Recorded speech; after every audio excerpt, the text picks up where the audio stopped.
Ну, во-первых, по Глазову я уже сказал, действительно и персонал, и МЧС, и вся команда отработали очень четко. Могла быть еще страшнее ситуация, мы это прекрасно понимаем, там 500 человек, по-моему, пришлось эвакуировать. Поэтому поблагодарите личный состав, сотрудников за это.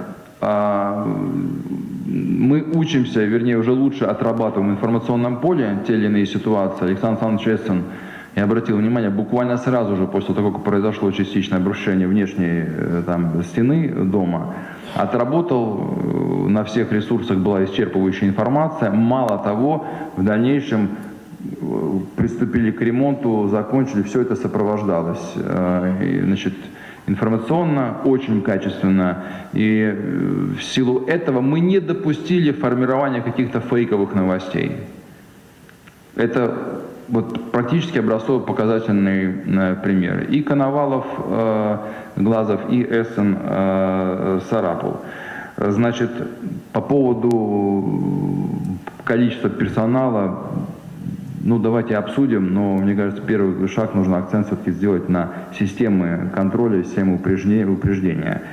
По Завьяловскому району, по семье, Сергей Витальевич, на контроль, что там с семьей надо поддержать, соответственно, поддержать и помочь. Смирнов Сергей Витальевич, только чуть короче тогда, об итогах новогодней кампании в Удмуртской республике. Это важно, как люди, остающиеся здесь.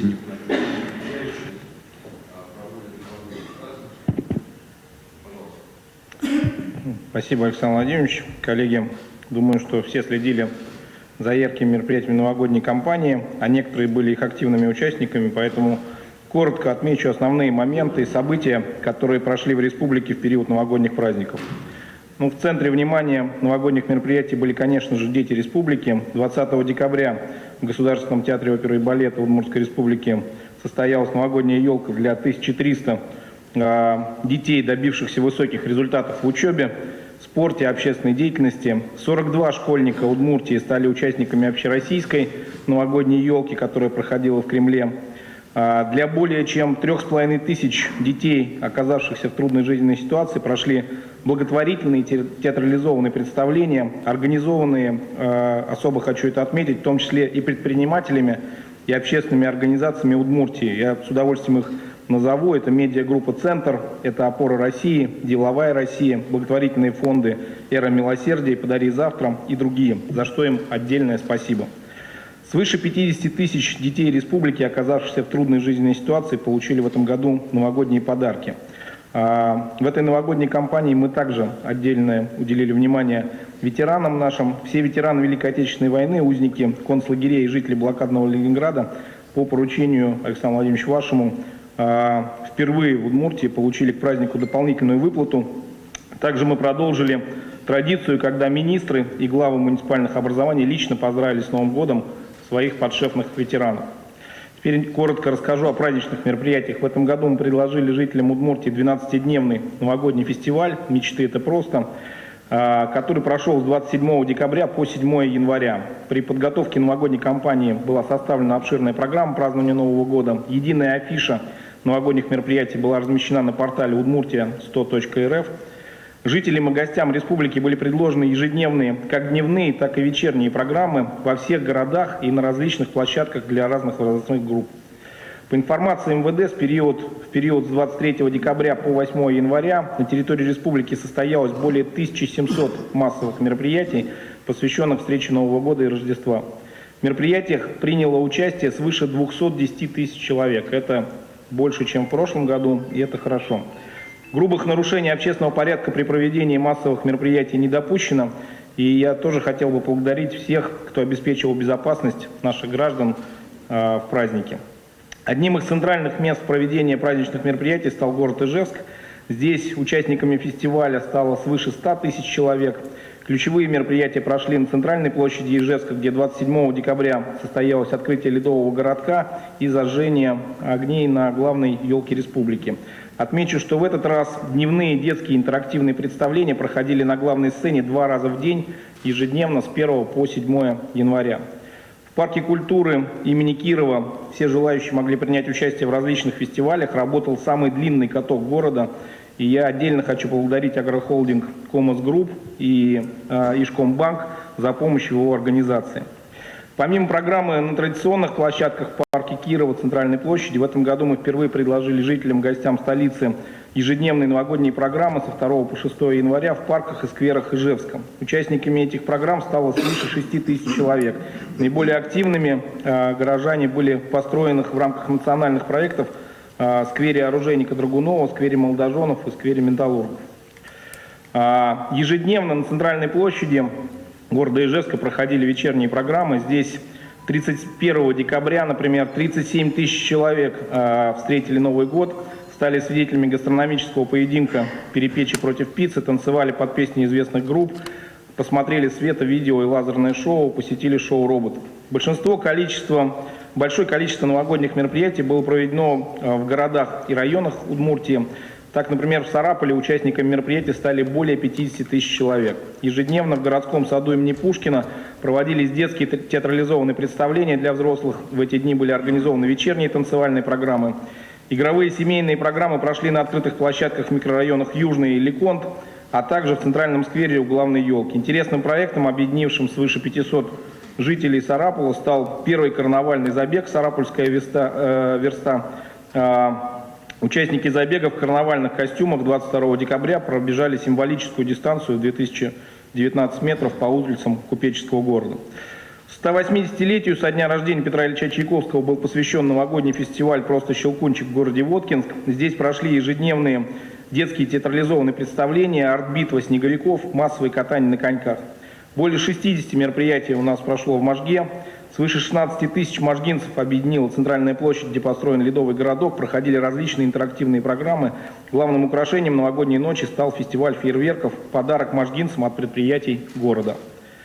Порадовала также в этом году новогодняя программа и жителей Глазова. 21 декабря здесь при грантовой поддержке Росатома прошел общегородской праздник «Никольская ярмарка. Возрождение традиций».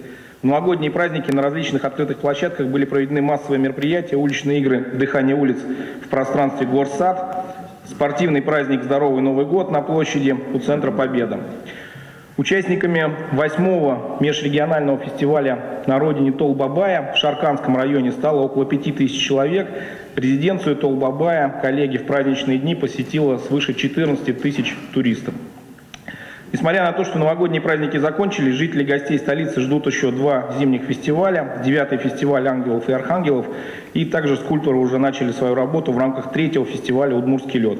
Особенностью фестиваля этого года станет его связь со столетием государственности Удмуртии. Элементы дополненной реальности и новая площадка – это площадь у монумента «Навеки с Россией». Еще раз хочу поблагодарить всех организаторов мероприятий, администрации городов и районов, МВД, МЧС, Минздрав и службы благоустройства за работу в новогодние праздники. Нам, безусловно, коллеги, есть куда еще стремиться, но я считаю, что с поставленной задачей в этом году в целом мы справились. Спасибо. Спасибо, Сергей Витальевич. Присаживайтесь. Коллеги, да, будем завершать наше аппаратное совещание, собственно,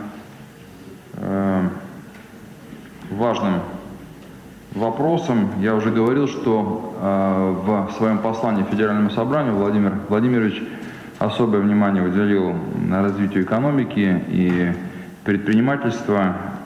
Мы решили, что 2020 год будет годом предпринимательства в Удмуртской республике. Я много раз говорил о том, что прежде чем исполнить социальные обязательства завтра, нужно помочь бизнесу сегодня.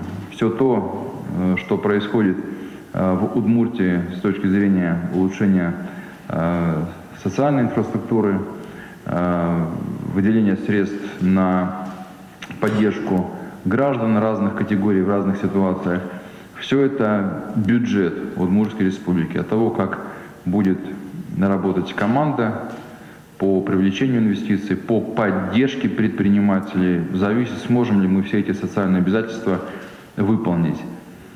Мы не можем все время апеллировать к федерации с точки зрения «дайте нам денег», мы должны в рамках того закона, а именно бюджетный кодекс и финансовые нормативные акты, развиваться. Для этого все возможности есть. Я, пользуясь случаем, хочу поблагодарить правительство Российской Федерации за то, что у нас второй год, 18 и 19 год, поддерживают в объемах дотаций беспрецедентного объема 9 миллиардов 700 миллионов рублей.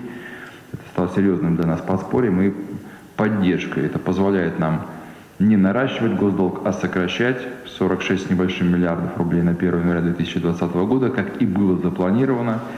Но и при этом экономика растет не теми темпами, которые мы ожидаем и которые нам нужны, но тем не менее. Поэтому, еще раз повторюсь, 2020 год – год предпринимательства. И перед тем, как Александр Свинин вкратце расскажет о том, что мы сделали и делаем для предпринимателей, небольшой видеоролик, пожалуйста.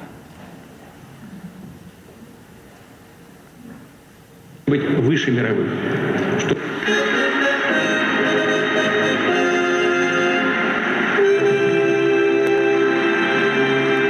Спасибо большое вас. Благодарю. В 2021. Вот такое выступление главы государства по теме экономики. Александр Александрович Свинин, первый заместитель председателя правительства Удмуртской республики, который курирует экономическое развитие республики, доложит о тех наших инициативах, ну и о том, что сделано в части года предпринимательства. Пожалуйста. Добрый день, уважаемый Александр Владимирович, уважаемые коллеги. В поддержку реализации инициатив президента страны, озвученных в послании, та его часть, которую мы сейчас заслушали, в Удмуртской республике 2020 год главой республики объявлен годом предпринимательства. Я бы хотел остановиться на основных показателях экономики, к которым республика подошла спустя 2 уже полных года работы действующего состава правительства Удмуртской республики. Цифры вы видите на экране, и за каждую из этих цифр я бы хотел в первую очередь поблагодарить лично каждого предпринимателя Удмуртской республики.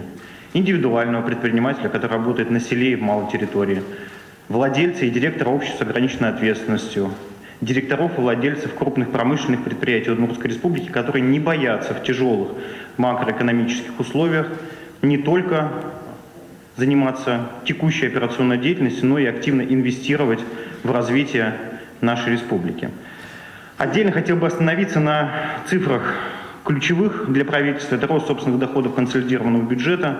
С 2017 года мы нарастили доходы консолидированного бюджета на почти 8 миллиардов рублей ежегодно. Темп роста не снижается у нас последние 2 года ниже 6%, но целевой показатель на 2020 год – это рост данного показателя на 10% в течение года.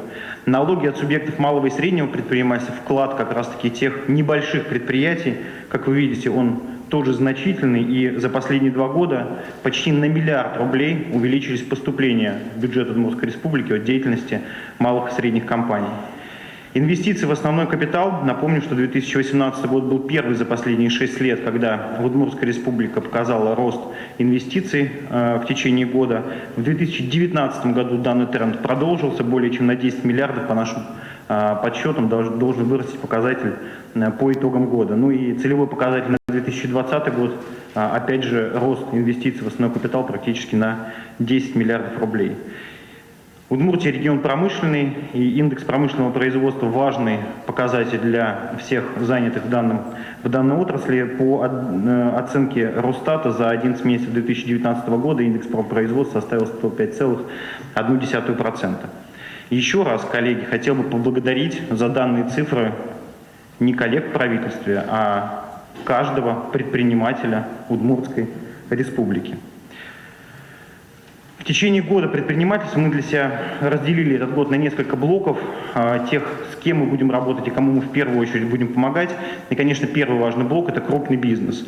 Мы в 2020 году продолжим работу по расширению рынков сбыта для крупных промышленных предприятий Удмуртской республики. Мы в 2020 год поставили для себя планку 7 миллиардов заключенных контрактов, которые могут получиться от деятельности правительства Удмуртской республики. Для этого более 12 визитов уже запланированы крупных промышленных российских и международных компаний на наши с вами заводы. Вы видите перечень этих предприятий на слайде. Вот по поводу расширения рынков сбыта хотел бы остановиться, как это работает. У нас на базе корпорации развития и машиностроительного кластера создана специальная проектная команда, которая анализирует, куда и какие товары наших промышленных предприятий можно продать и какой новый рынок сбыта можно открыть для наших предпринимателей.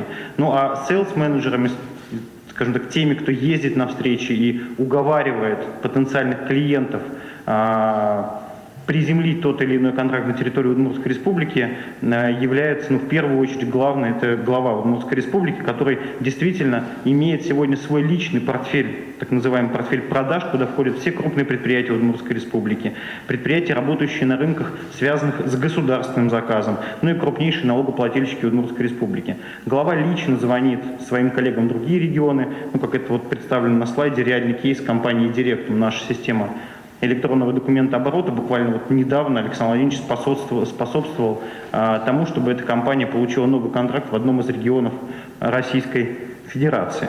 Ну а после того, как скажем так, первый контакт был произведен, уже команда правительства, корпорация развития машиностроительного кластера доводит данную сделку до конца. Напомню, эта работа, часто невидимая, часто достаточно операционная, привела к 2 миллиардам рублей новых контрактов для наших предприятий в 2019 году.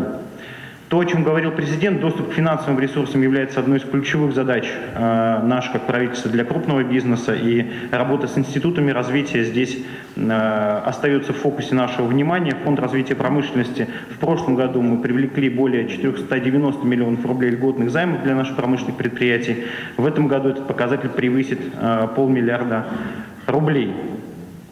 Следующий институт развития, важный для республики, это фонд развития моногородов. Напомню, Удмуртская республика — единственный в стране регион, который смог привлечь меры поддержки данного фонда во все моногорода, находящиеся на территории нашей республики. И если меры, и программы, которые мы закончили в 2019 году, позволят создать 629 новых рабочих мест в наших моногородах, то план на 2020 год — запуск проектов с фондом развития моногородов, который позволит создать более 1300 новых рабочих мест и привлечь инвестиции на сумму более 7 миллиардов рублей.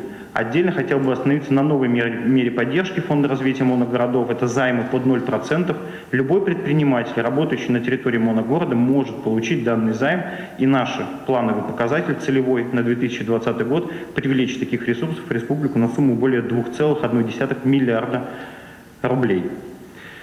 Мы продолжим работу по помощи нашим предприятиям по повышению производительности труда в 2020 году. Напомню, по инициативе президента реализуется профильный национальный проект «Производительность труда и поддержка занятости».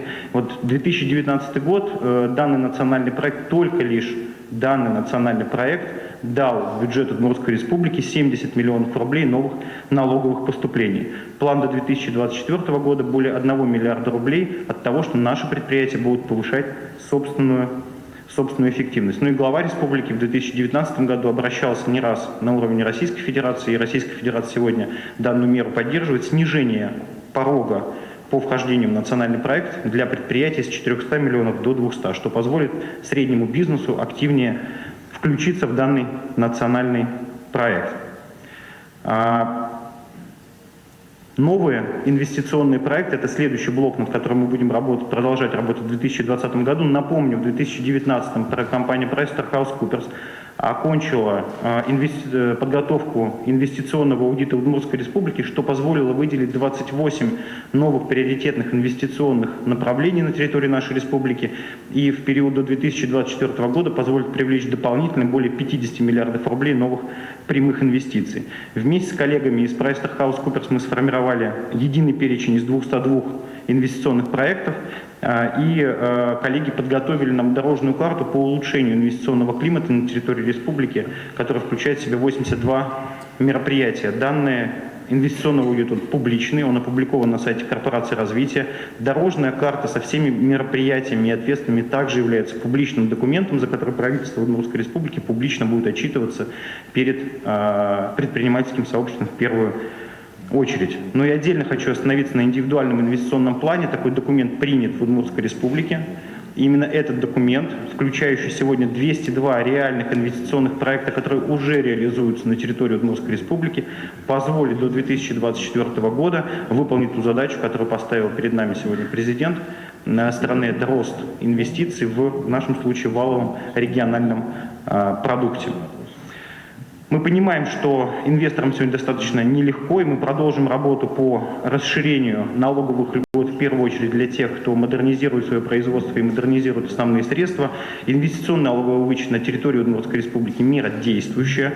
Мы в 2019 году были одним из первых регионов, кто данную меру расширил и включил возможность воспользоваться ею всех, кто реализует национальный проект по повышению производительности труда.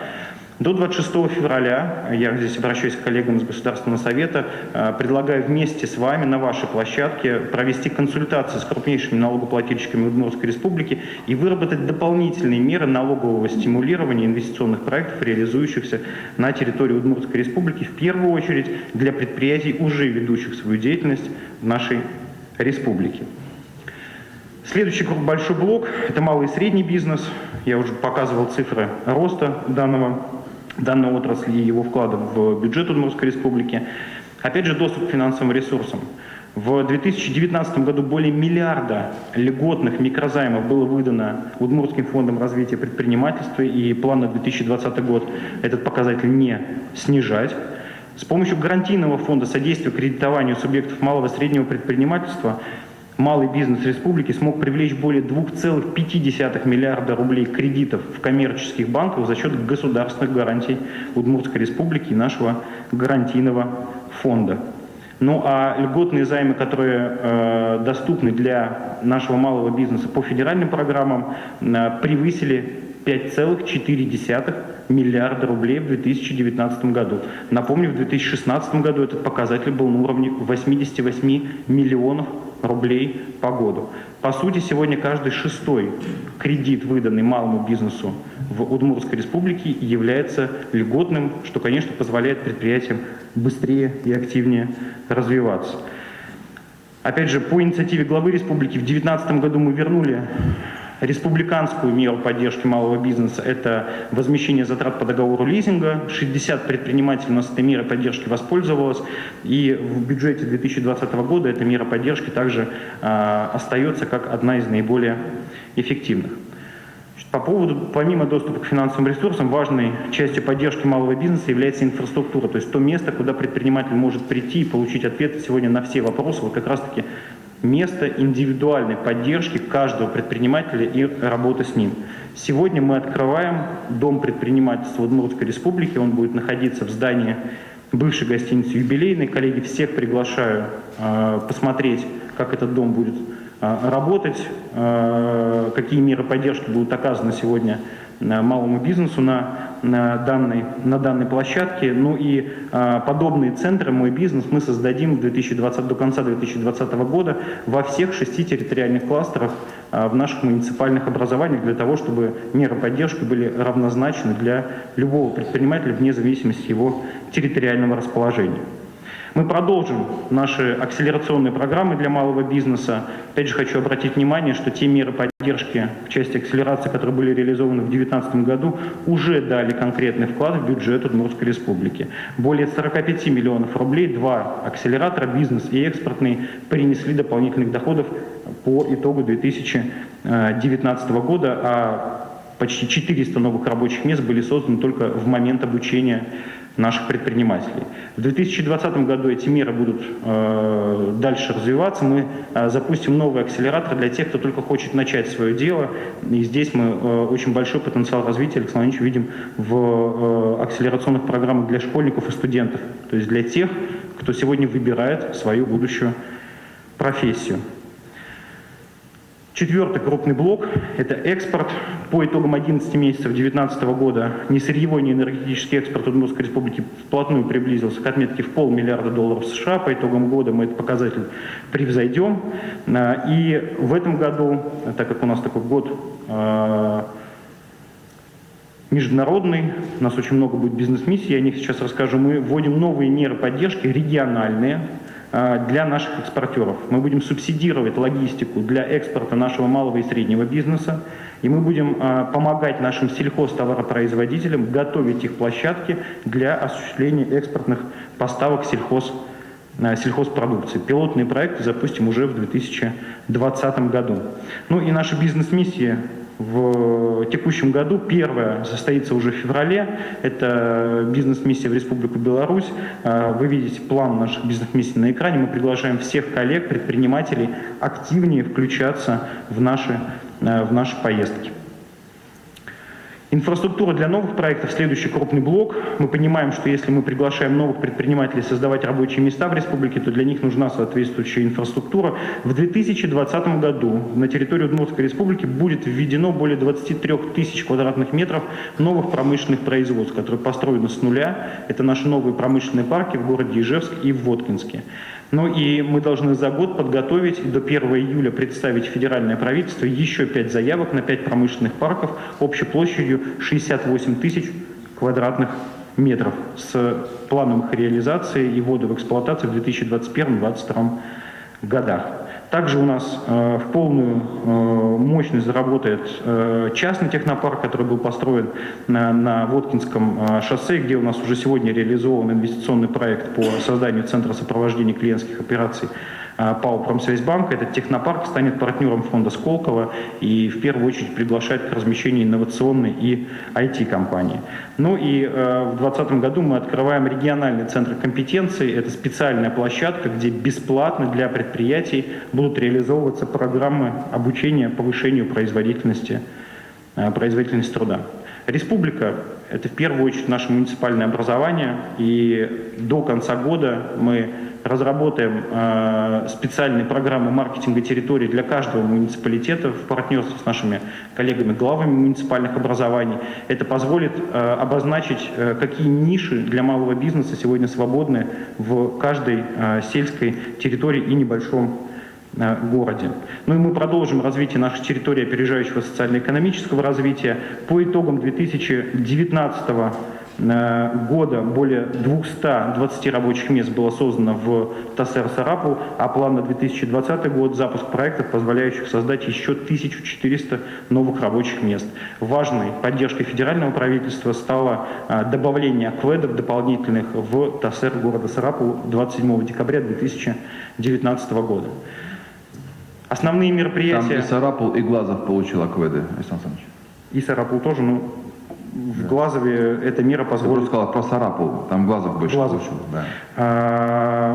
Основные мероприятия представлены этого года на слайде. Еще раз повторюсь, коллеги, что год предпринимательства – это не год мероприятий, это год точечной работы с каждым предпринимателем республики и выработка совместных дополнительных мер стимулирования их деятельности на последующую перспективу.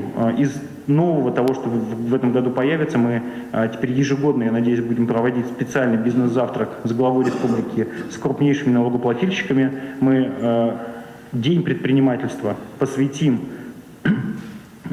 не форумам, а ярмаркам, где жители нашей республики смогут лицо в лицо познакомиться с предпринимателями, работающими в первую очередь на их территории. Ну и подытожим все это мы на форуме «Сделано в Удмуртии» традиционно осенью, и очередной раз мы проведем этап национальной премии «Бизнес-успех» на территории Удмуртской республики, потому что одной из задач этого года, такой подспудной для нас, является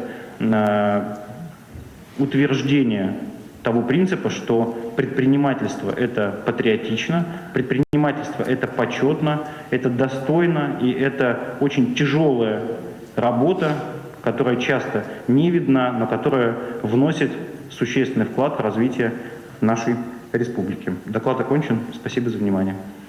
Да, Александр Александрович, прошу, присаживайтесь. Я некоторые тезисы, так сказать, разошлю и добавлю. Некоторое время назад, когда я возглавлял бизнес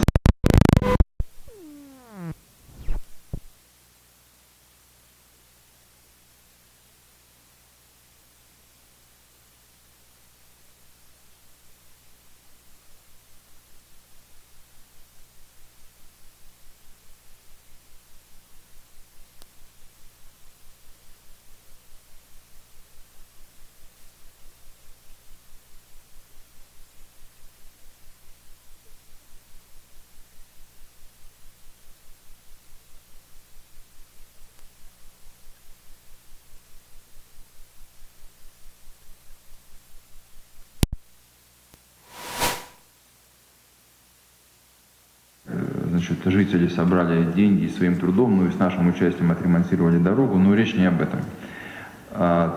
Там как позитивное событие, да, связанное с дорогой, так и негативное событие с тем, что школа, которая в очень приличном состоянии, 2004 года, по-моему, постройки, она закрыта. Потому что осталось 8 школьников, которых, естественно, целесообразнее более крупную школу довозить на школьном автобусе. И жители, и мы с вами понимаем, почему закрылась школа. 2 хозяйства было, значит, не выдержали конкуренции, обанкротились, бизнеса не стало, все. Постепенно оттуда будут уезжать люди. Поэтому территория бизнеса, территория жизни – это вот действительно главный такой идеологический слоган, и нам надо это хорошо, очень хорошо понимать. И в первую очередь все наши ресурсы и меры поддержки мы направляем на те территории, которые называем точки роста. У нас сейчас огромная работа проводится по Граховскому району в связи с тем, что мы с Ольгой Викторовной Абрамовой, не вижу тебя. Где Абрамова? Ага. А, вы за ним. Понятно. Вот. У инвестора есть вопросы по поводу инфраструктуры, мы на них отвечаем, вводя эти объекты потенциально в программу комплексного развития сельских территорий. То есть там, где есть предприниматели, там, где он развивается, мы, конечно же, тоже с своей стороны должны вкладываться в инфраструктуру.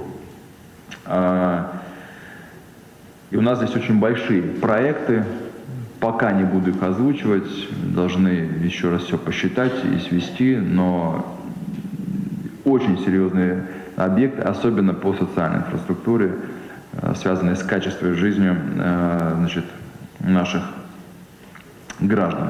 У нас год предпринимательства, он еще и будет сопровождаться такими датами, значимыми для страны, для республики в особенности. Ну, во-первых, 2020 год, 260 лет исполняется великому предприятию Ижсталь, с которого, собственно, и начался город, и юбилей города 260 лет. Я, пользуясь случаем, поздравляю всех и акционеров, и руководство, и всех, кто в предыдущие годы развивал это предприятие, ну и, конечно же, сотрудников и рабочих. 75 лет атомной отрасли, 20 августа будем мы, собственно, праздновать одно из ключевых предприятий Республики Чепецкий механический завод. Также хочу поздравить и сотрудников, и коллег, и поблагодарить за очень такую качественную совместную работу по городу Глазову. У нас огромный потенциал и огромные возможности. Начиная с территории, заканчиваем развитие наших крупных предприятий. От того, насколько мы слаженно вместе будем работать, от того, насколько мы свои амбиции будем подтверждать желанием и ежедневным трудом, ежедневным, будет зависеть результат. То, что было сделано, подтверждает, что и резервы есть, и возможности есть. У нас уникальные предприятия с уникальными компетенциями в масштабе не только страны, но и мира. Поэтому все в наших руках и в наших силах с точки зрения использования этих возможностей. Поэтому главы районов и городов, для вас задача очень амбициозная. Если мы вычитаем НДФЛ от государственных муниципальных служащих, от бюджетной сферы, то рост должен быть экономики 10%.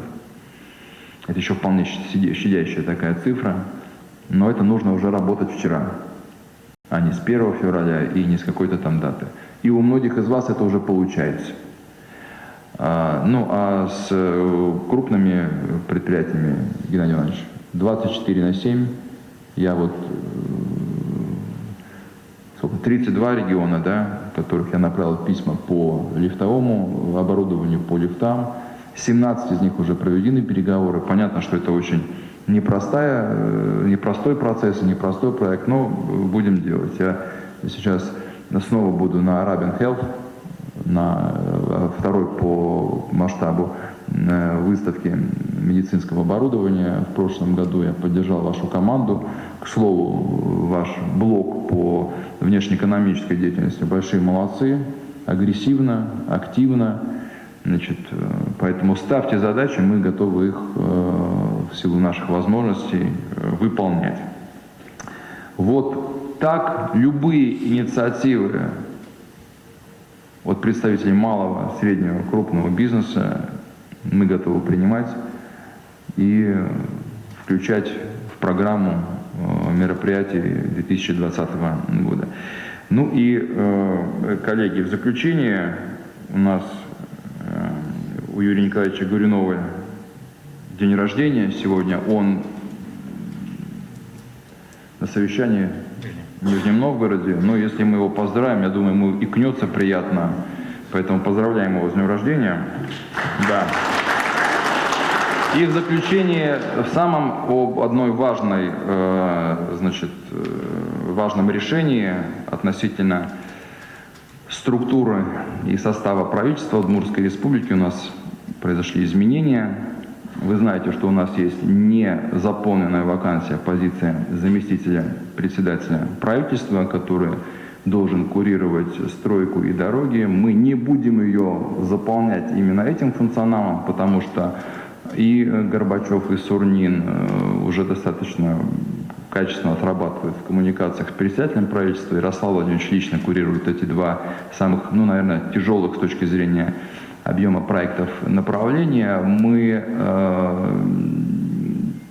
изменим функционал этой позиции.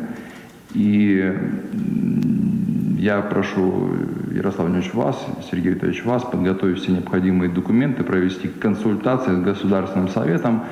И предлагаю на эту позицию назначить стать заместителем председателя правительства Абрамову Ольгу Викторовну. Значит, почему? Совершенно очевидно. У нас аграрная республика.